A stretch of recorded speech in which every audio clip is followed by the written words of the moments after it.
नमस्कार, ये आकाशवाणी है। अभी आप यारमता सिंह से समाचार सुनेंगे।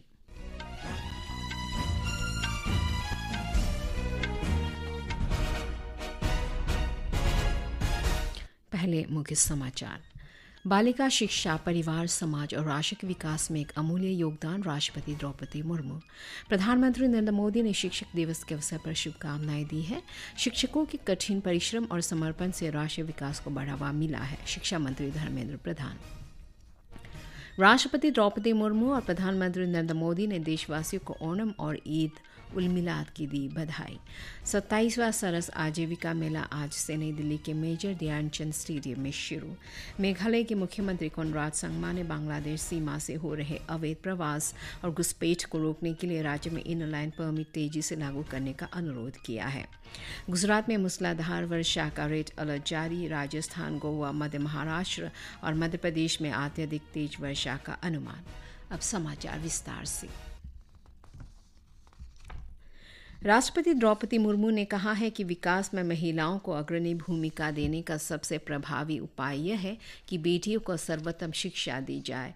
आज नई दिल्ली में राष्ट्रीय शिक्षक पुरस्कार समारोह में उन्होंने कहा कि बालिका शिक्षा को सर्वोच्च प्राथमिकता दी जानी चाहिए। उन्होंने कहा कि बालिका शिक्षा परिवार, समाज और राष्ट्र के विकास में एक अमूल्य योगदान है। राष्ट्रपति मुर्मू ने प्रसन्नता व्यक्त की कि हाल के वर्षों में उच्च शिक्षा में दाखिले में बालिकाओं की संख्या बढ़ी है। राष्ट्रपति ने कहा कि शिक्षा से कमजोर वर्गों के बच्चों का सशक्तिकरण होता है और उनकी प्रगति का मार्ग प्रशस्त होता है। उन्होंने कहा कि भोजन, वस्त्र और आवास की तरह शिक्षा भी व्यक्ति की मर्यादा और सुरक्षा के लिए आवश्यक है। राष्ट्रपति ने कहा कि राष्ट्रीय शिक्षा नीति में शिक्षा को सुलभ और स्कूल स्तर पर सरल बनाने पर विशेष बल दिया गया है। प्रधानमंत्री नरेंद्र मोदी ने शिक्षक दिवस के अवसर पर शुभकामनाएं दी है। श्री मोदी ने सोशल मीडिया पोस्ट में कहा है कि मस्तिष्क को पोषित करने के लिए शिक्षकों का समर्पण एक मजबूत और उज्जवल भविष्य की नींव है। उन्होंने कहा कि उनकी प्रतिबद्धता और करुणा महत्वपूर्ण है। श्री मोदी ने प्रख्यात विद्वान और शिक्षक डॉक्टर एस राधाकृष्णन की जयंती पर उनके जीवन और विचारों को भी याद किया। शिक्षक दिवस के अवसर पर शिक्षा मंत्री धर्मेंद्र प्रधान ने विद्यार्थियों को पूरी क्षमता के अनुसार खिलने में मदद कर रहे सभी गुरुओं को बधाई दी है। सोशल मीडिया पोस्ट में उन्होंने कहा कि शिक्षकों के कठिन परिश्रम और समर्पण से उत्कृष्टता को बढ़ावा मिला है, जिंदगियां रोशन हुई है और राष्ट्रीय विकास को बढ़ावा मिला है। श्री प्रधान ने कहा कि शिक्षक केवल पढ़ने पढ़ाने वाला व्यक्ति नहीं होता, बल्कि शिक्षक राष्ट्र के प्रति उत्तरदायित्व की भावना जगाने का काम भी करता है। प्रधानमंत्री नरेंद्र मोदी ने आज राष्ट्रीय शिक्षा नीति पर शिक्षा मंत्री धर्मेंद्र प्रधान के एक अंग्रेजी अखबार में छपे लेख को साझा किया। इस लेख में श्री प्रधान ने राष्ट्रीय शिक्षा नीति को आत्मनिर्भरता और विकास की यात्रा की दूरी बताया है।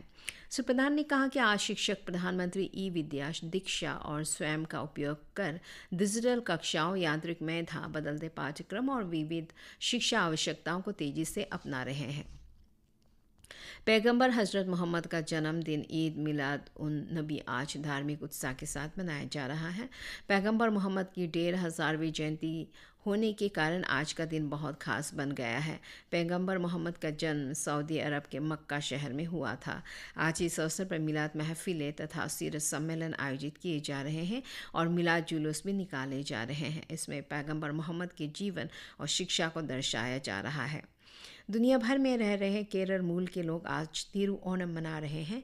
ये केरल का सबसे बड़ा त्यौहार है जो राजा महाबली की घर वापसी का प्रतीक है। यह उत्सव सभी समुदायों में बड़े उत्साह के साथ मनाया जाता है। ये केरल की समृद्ध सांस्कृतिक विरासत को दर्शाता है। श्रद्धालुओं ने आज सबरीमाला, गुरुवायूर और टिक्कारा सहित प्रमुख मंदिरों में विशेष पूजा अर्चना की। ओणम महोत्सव मंगलवार तक जारी रहेगा। राष्ट्रपति द्रौपदी मुर्मू और प्रधानमंत्री नरेंद्र मोदी ने देशवासियों को ओणम और ईद उल मिलाद की बधाई दी है।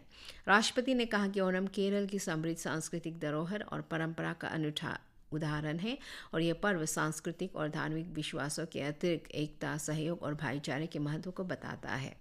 राष्ट्रपति मुर्मू ने कहा कि ओणम देश के किसानों के प्रति कृतज्ञता व्यक्त करने का अवसर भी है। प्रधानमंत्री नरेंद्र मोदी ने सोशल मीडिया पोस्ट में ओणम पर सबके लिए खुशी, अच्छे स्वास्थ्य और खुशहाली की कामना की है। उन्होंने कहा कि यह त्यौहार आशा और सांस्कृतिक गर्व का प्रतीक है। श्री मोदी ने आशा व्यक्त की है कि यह पर्व समाज में भाईचारे और प्रकृति के साथ हमारे जुड़ाव को मजबूत करेगा। 27वां सरस आजीविका मेला आज से नई दिल्ली के मेजर ध्यानचंद स्टेडियम में शुरू हो गया है। देश भर के राज्यों से स्व सहायता समूहों से जुड़ी 400 से अधिक ग्रामीण महिलाएं इस मेले में भाग ले रही है। इस वर्ष के मेले का विषय है लखपति दीदियों का निर्माण, सफल उद्यमी और वोकल फॉर लोकल की चैंपियन बनने के लिए ग्रामीण महिलाओं का सशक्तिकरण। मेले का नेतृत्व लखपति दीदियां कर रही हैं, जहां उनके हस्तशिल्प, हथकरघा और खाद्य उत्पाद प्रदर्शित किए जा रहे हैं। यह मेला इस महीने की 22 तारीख तक चलेगा। पट्टन पोत परिवहन और जलमार्ग मंत्री सर्बानंद सोनोवाल ने आज तमिलनाडु के टुटिकोरिन में चिदम्बरनार बंदरगाह में हरित हाइड्रोजन प्रायोगिक संयंत्र और कई अन्य विकास परियोजनाओं का उद्घाटन किया। उन्होंने 69 करोड़ रुपए की लागत के 7.4 हेक्टेयर तक फैले 10वें कंटेनर टर्मिनल, 110 किलोवाट के सबस्टेशन और 6 मेगावाट की पवन ऊर्जा सहित कई परियोजनाओं की आधारशिला भी रखी। इस अवसर पर श्री सोनोवाल ने कहा कि पोर्ट परिवहन उद्योग बंदरगाह विकास पहलों के माध्यम से व्यापक विकास का साक्षी बन रहा है। उन्होंने तटीय समुदाय विकास योजना का भी उल्लेख किया। ये योजना राज्य के तटीय क्षेत्र में रहने वाले समुदायों को समर्थन देने के लिए कार्यान्वित की गई है।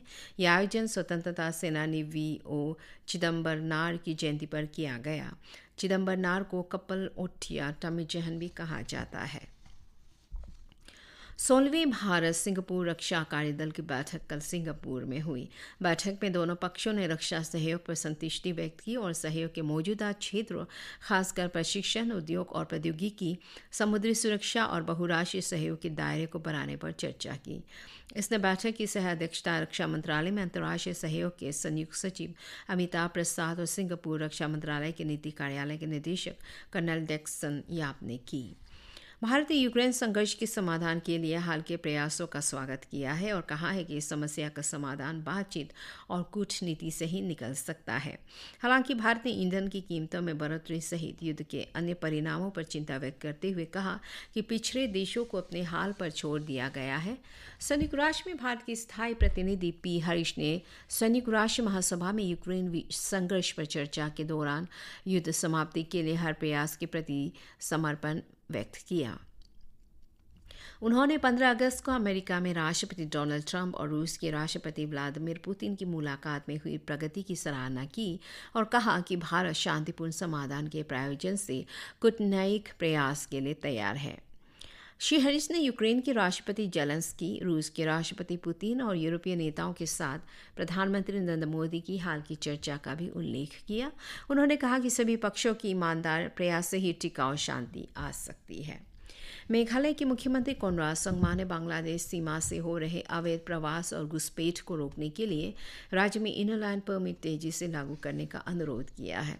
श्री संगमा ने कल नई दिल्ली में गृहमंत्री अमित शाह से मुलाकात की। उन्होंने घुसपैठ रोकने के लिए सीमा प्रबंधन और बुनियादी ढांचे को मजबूत बनाने की जरूरत पर बल दिया। आज गुजरात में मूसलाधार वर्षा का रेड अलर्ट जारी किया गया है। राजस्थान, कोंकण, गोवा, मध्य महाराष्ट्र, सौराष्ट्र, कच्छ और मध्य प्रदेश में आज अत्यधिक तेज वर्षा का अनुमान है। इस बीच उत्तराखंड, हरियाणा, चंडीगढ़ और पश्चिम बंगाल के हिमालय से सटे इलाकों सहित देश के कई हिस्सों में तेज वर्षा की संभावना है। जम्मू कश्मीर, लद्दाख, गिलगित बाल्टिस्तान, मुजफ्फराबाद, बिहार, हिमाचल प्रदेश और तेलंगाना में तेज हवा और गरज के साथ बूंदाबूंदी का अनुमान है। अंडमान और निकोबार द्वीप समूह, झारखंड, मराठवाड़ा, तमिलनाडु, पुडुचेरी और कराईकल में भी ऐसी ही स्थिति रह सकती है। दिल्ली एनसीआर में भी दिन में तेज वर्षा हो सकती है। पंजाब इस समय भीषण बाढ़ की चपेट में है। बाढ़ से राज्य के 1009 से अधिक गांव प्रभावित हैं और 4 लाख एकड़ से अधिक कृषि भूमि पर फसलें जलमग्न हो गई है। पंजाब में बारिश से जुड़ी घटनाओं में मृतकों की संख्या बढ़कर 43 हो गई है। जमीनी स्थिति का जायजा लेने पंजाब पहुंचे कृषि मंत्रालय शिवराज सिंह चौहान ने आश्वासन दिया है कि केंद्र सरकार पंजाब को इस आपदा से निपटने के लिए हर संभव प्रयास करेगी। उन्होंने कहा कि राज्य आपदा राहत कोष के अंतर्गत पंजाब के पास पहले से ही धनराशि मौजूद है। 2 केंद्रीय दल क्षति का आकलन कर रहे हैं। इस बीच आम आदमी पार्टी के सांसदों ने बाढ़ राहत कार्यों के लिए अपने सांसद निधि कोष का उपयोग करने की घोषणा की है। भारतीय सेना, बीएसएफ, एनडीआरएफ और राज्य पुलिस के दलों के साथ आम जनता भी फंसे हुए लोगों को निकालने और बांधों को मजबूत बनाने के लिए हर संभव प्रयास कर रही है। इसी के साथ ही समाचार बुलेटिन समाप्त हुआ। नमस्कार।